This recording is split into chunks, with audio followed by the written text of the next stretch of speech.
Jack London's 1904 novel takes the reader on a turbulent journey across the high seas as part of a seal hunting expedition that forces Humphrey Van Weyden, a man of letters used to the finer things in life, to confront a brutal and unforgiving world as well as his own weakness.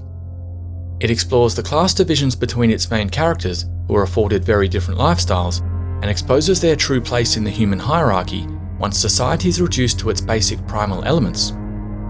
At the centre of the story is Wolf Larsen, an improbably named and impossibly strong antagonist who acts as a catalyst for the personal transformation of Van Weyden from soft, comfortable intellectual to self-reliant Robinson Crusoe figure.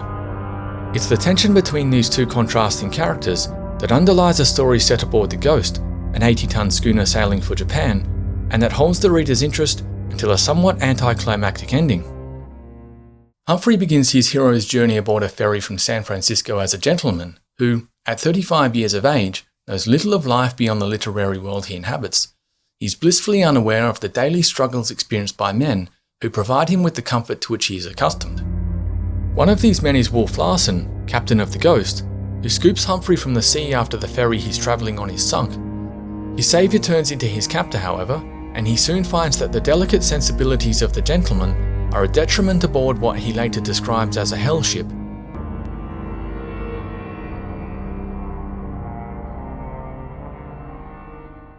Shortly after rescuing Humphrey, the captain displays open contempt for him and men like him. Men with soft hands who stand on dead men's legs, that is, who rely on others to provide for them.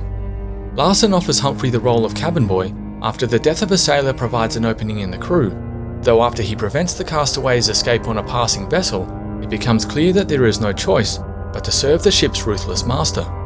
Humphrey, now addressed derisively as Hump, is quickly humbled and must adapt to his perilous surroundings and a rough crew comprised of sailors and seal hunters. The callousness of these men, to whom industrial organisation gave control of the lives of other men, was appalling. I, who had lived out of the whirl of the world, had never dreamed that its work was carried on in such a fashion. He gets off to a bad start, injuring himself after being thrown about the ship by a turbulent sea, though eventually manages to find his sea legs and learns how to survive among the men as a lowly servant.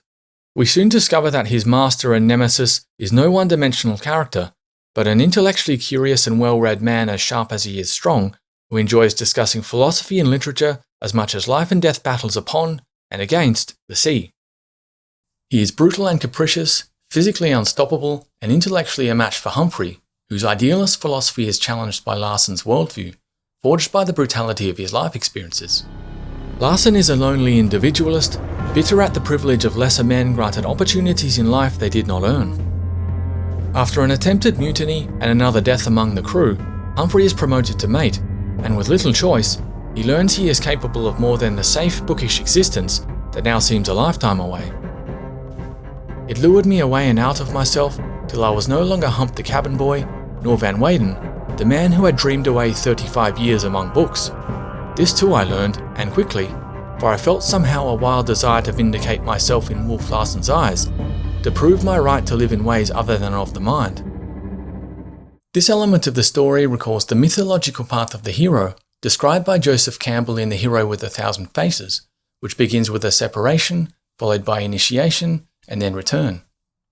Humphrey begins to earn the respect of the other men, and soon after meets a woman, Maud Brewster, who is also brought aboard after being stranded at sea. Maud is a famous writer known to Humphrey, and they soon become close. Larsen too has eyes for the young woman, however, and Humphrey becomes protective of his new love interest, sensing the probability of an assault that does in fact occur. The incident drives Humphrey to do what once seemed impossible, to escape the Ghost and the tyranny of Wolf Larsen. The final third of the story largely follows Humphrey and Maud's escape to a deserted island, and details their growing bond as they learn to survive far from civilization. I found this part of the story less interesting, with the anticipated showdown between the two men seemingly averted. Perhaps London felt the same, as Larsen soon washes up upon the shore of the couple's idyllic island getaway, and the stage seems set for Humphrey's greatest challenge. But the monster is by now much diminished. Blind and consumed by an obscure and unnamed medical condition, he poses little danger and wastes away into nothing. Humphrey's final obstacle is not the wolf, but his own inadequacy as a man, which he overcomes by repairing the Ghost and sailing it to safety. The change of narrative tack takes the wind out of the story's sails, in my opinion. I'd expected the ominous presence of Death Larsen, Wolf's apparently even more frightening brother and captain of a competing steamship, the Macedonia, to take the story in a different direction, and was disappointed that this element was not explored further. The book is an enjoyable read, largely because of the fascinating and terrible presence of the almost superhuman Wolf Larsen, though comes undone in its final act.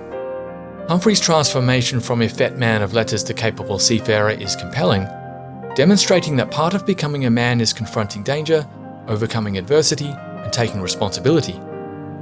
The book's success shows that the story of one man's personal growth and attainment of mastery retains enduring appeal.